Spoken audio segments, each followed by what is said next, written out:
আসসালামু আলাইকুম সম্মানিত ভিউয়ার্স, আশা করি সবাই ভালো আছেন। এটা দেখতে পাচ্ছেন, এটা হলো এইচটি কেবল অর্থাৎ হাই টেনশন কেবল। এটা মূলত 400 আরএম এর কেবল ছিল, আর এটার ভোল্টেজ হলো 33,000 ভোল্ট। এটা মূলত সাব স্টেশন থেকে লাইনটা বের হয়ে একটা ফিডার লাইনে চলে যাবে, সেজন্য আর কি এটা পোলে বা টাওয়ারে লাগার জন্য এটা টার্মিনাল তৈরি করা হচ্ছে। তো একটা টার্মিনাল করা হয়েছে, তারপরে আবার ইনসুলেশন করা হচ্ছে। দেখতে পাচ্ছেন এখানে যে ইনসুলেশনটাকে হিট দিয়ে ভালোভাবে লাগাই দেওয়া হচ্ছে। আরেকটি কেবলের এখানে উপরে যে অংশটা, এটা হলো জ্যাকেট।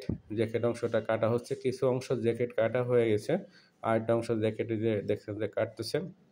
এখন নাইফ দিয়ে জ্যাকেটটা কাটার পরে এর নিচের একটা অংশ যেটা হলো আর্মারিংটা বের হবে। তো এটা আসলে সবসময় এই কাজটি দেখা যায় না। আর নিচের যে একটা কেবল চেয়ারের নিচে আছে, এখানে তামার অনেক অংশ বেরাই আছে।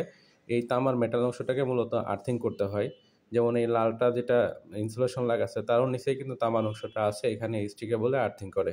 আর এই যে দেখতে পাচ্ছেন যে জ্যাকেটটা বের করার পরে আমরা কিছু এই যে সাদা সাদা অংশ আর্মারিং দেখতে পাচ্ছি।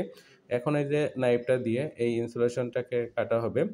তো এই ইনসুলেশনটা কাটার পরে এখানে আমরা আবার একটা মেটালিক স্তর পাবো, সেই মেটালিক স্তর থেকেই আমরা মূলত আর্থিং করে থাকি আর কি।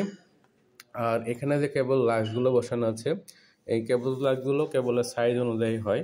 এটা হলো 400 আরএম এর লাক্সগুলো আছে হলো 400 আরএম এর। এই দেখুন ইনসুলেশনটা বেড়ে যাচ্ছে, আর এই যে